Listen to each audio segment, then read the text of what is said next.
waxaan soo gudbinay mooshin ka mida qaybaha shaqada uu asaasan yahay goluhu xaqana uu leeyihiin mudanayaashu.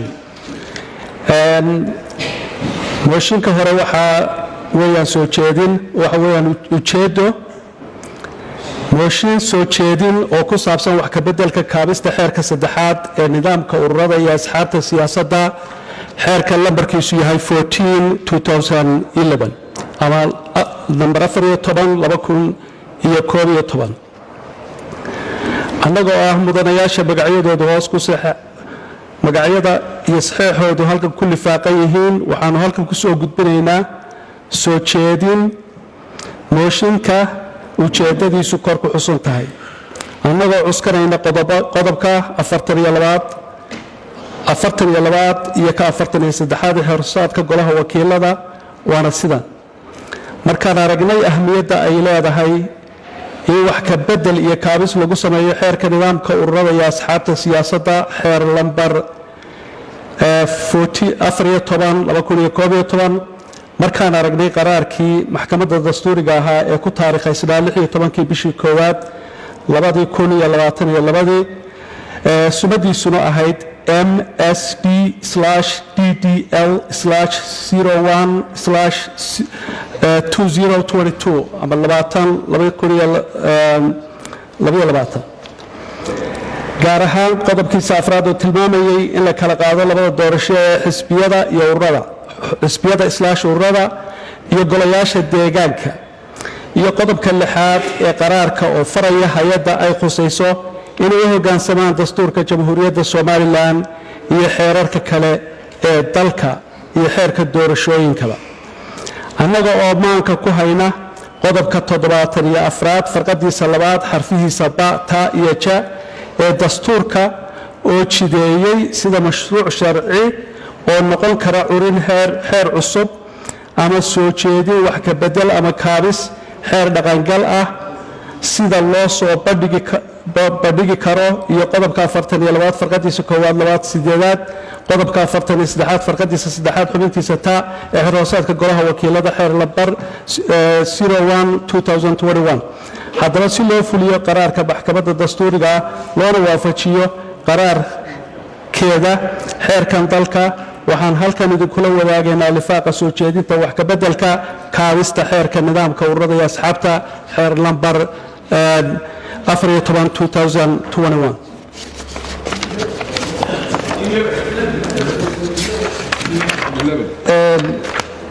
correction xeer lambar 14/2011.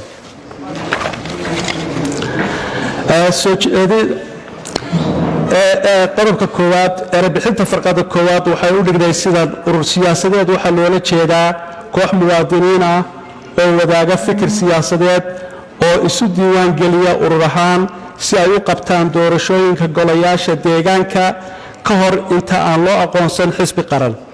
waxaa loo dhigay sidan: farqada 3aad urur siyaasadeed waxaa loola jeedaa koox muwaadiniina oo wadaaga fikir siyaasadeed oo isku diiwaangeliya urur ahaan si ay uga qayb qaataan doorashada tooska ee ururada iyo xisbiyada qaranka ka hor inta aan loo aqoonsan xisbi qaran. farqada 4aad xisbi ama xisbiyo/xisbiyo waxaa loola jeedaa xisbiyada qaranka ee loo ansixiyey si ay uga qayb qaataan doorashooyinka guud ee tooska ah ee golaha wakiilada iyo kuwa madaxweynaha iyo madaxweyne ku-xigeenka ee golayaasha deegaanka. waxaa lagu kaabay farqadan cusub oo u dhigan sidan: doorasho toos ah waxaa loola jeedaa doorashada loo qabto ururada siyaasadeed ee loo diiwaangeliyey ururo ku meel gaara iyo xisbiyada muddadii shahaadada xisbinimo ka dhammaatay. qodobka 2aad mabaadi'da guud iyo u hoggaansanaanta sharciga waxa uu u dhignaa sida tan: qodobkiisa 6aad marka ay dhacdo in laba urur iyo in ka badan isu tagaan si ay u samaystaan isbahaysi urur/xisbi ku biiro inta ka horeysa doorashada golayaasha deegaanka, waxaa loo soo gudbinayaa guddiga diiwaangelinta ururada siyaasadda iyo ansixinta asxaabta qaranka nuqul asal ah original oo heshiiska isbahaysiga ah. waxaa loo dhigay sidan.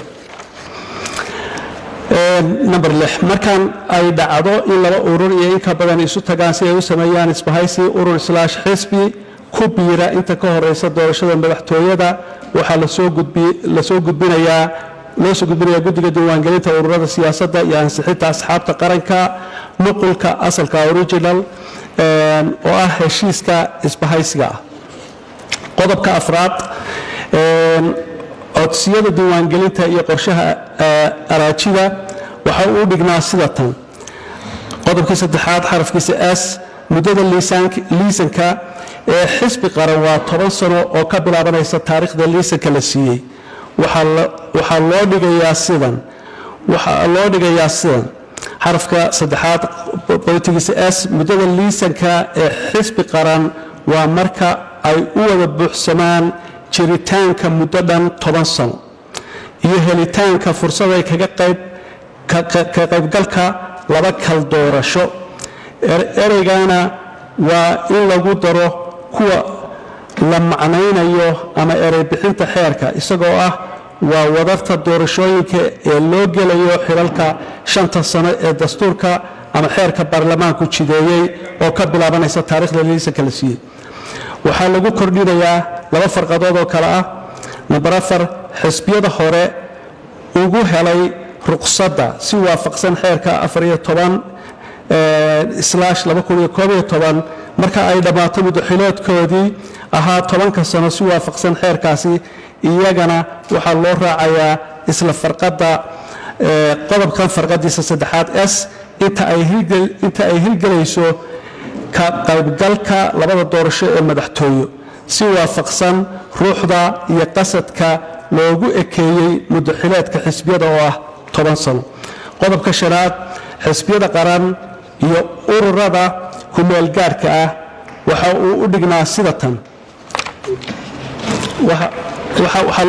qodobkaas waxaa loo dhigay sida tan.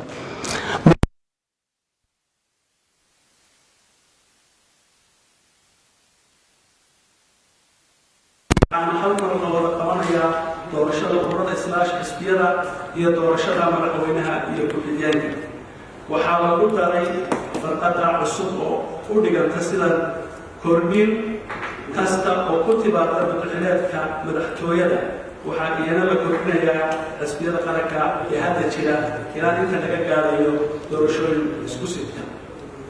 qodobka 6 kala reebidda xisbiyada ururada ku tartamaya doorashada tooska ah waxaa uu u dhignaa sida.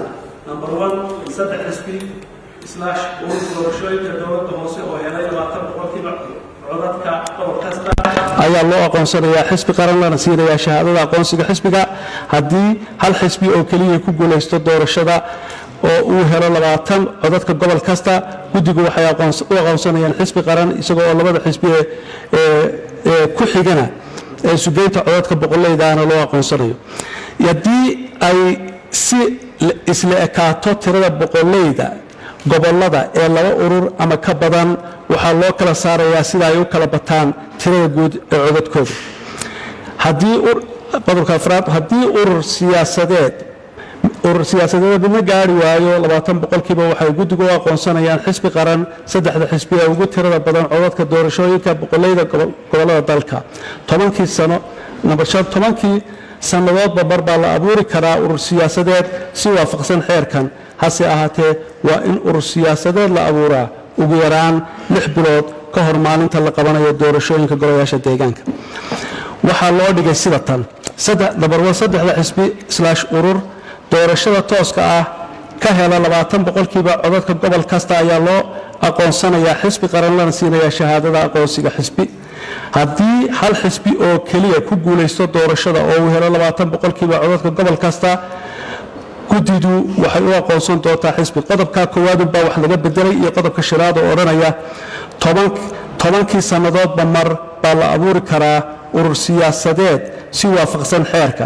hase ahaatee waa in urur siyaasadeed la abuuraa ugu yaraan 6 bilood ka hor maalinta la qabanayo doorashada madaxweynaha iyo ku-xigeenka meeshii ay markii hore ka ahayd golayaasha deegaanka.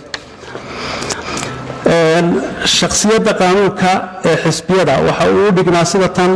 3 xisbi qaran ee loo aqoonsaday xisbiye qaran waxay leeyihiin shakhsiyaad qaanuuni ah legal personality.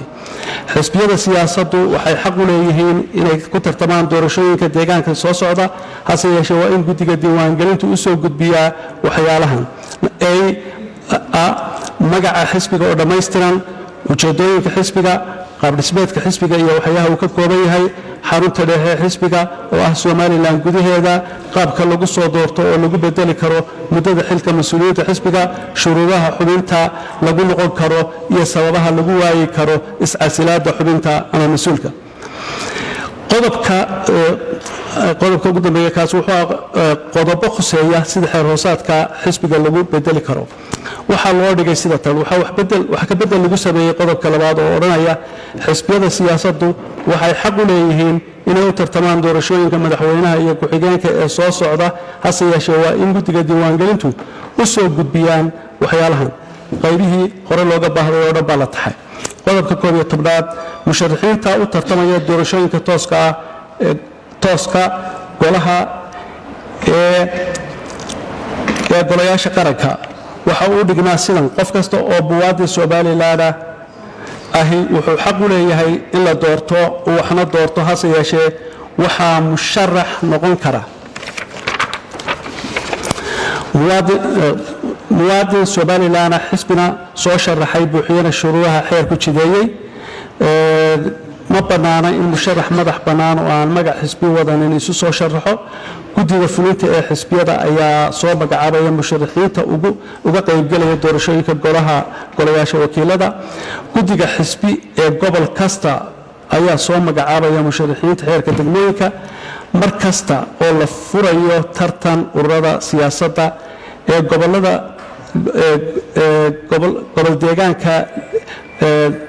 deegaanka 6 gobol ka hor muddada ka tirsan golaha wakiilada ama golayaasha deegaanka, waxaa u bannaan inuu furan karo urur siyaasadeed oo cusub ama ku biiri karo urur/xisbi siyaasadeed oo uu doono.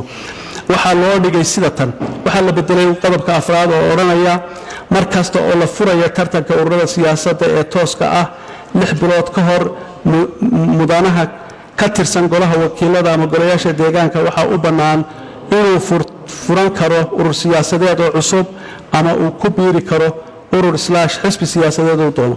qodobka 24aad xisbiga dhaca ama ururada u gudbi waaya xisbi waxay u dhignay sida tan: xisbi kasta/urur uu ku guulaysan waayo doorashada golayaasha deegaanka waxay ku biirayaan iyaga oo xubnahooda golayaasha deegaanka ee ay ka helayaan degmooyinka dalka 3 xisbi qaran ee soo baxay kay doonaan, waxayna qoraal ahaan ugu gudbinayaan guddiga diiwaangelinta muddo aan ka badnayn 1 bil 30 maalmood. nambarka 2, haddii xisbigii mudanaha golaha wakiiladu uu ka tirsanaa ka dhaco tartanka ururada iyo xisbiyada, waxaa mudanaha ku biiri karaa xisbiga uu doorto, wuxuuna dhammaysanayaa muddaxileedka u harsan. madaxweynaha iyo ku-xigeenkiisu waxay dhammaysanayaan muddaxileedkooda inta uga harsan haddii xisbigoodu soo bixi waayo, waxaana u furan inay galaan xisbiga ay doonaan. waxaa loo dhigay sida tan: qodobka 1aad baa wax laga bedelay oo odhanaya xisbi kasta/urur oo ku guulaysan waaya doorashada tooska ah ee ururada iyo xisbiyada waxay ku biirayaan iyaga iyo xubnahooda golayaasha deegaanka ay ka helaan degmooyinka dalka 3 xisbi qaran ee soo baxay kay doonaan, waxayna qoraal ahaan ugu gudbinayaan guddiga diiwaangelinta muddo aan ka badnayn 1 bil 30 maalmood. intaas isagana lagu bedelay qoraalkaasi intaasuu ku dhammaystiraya.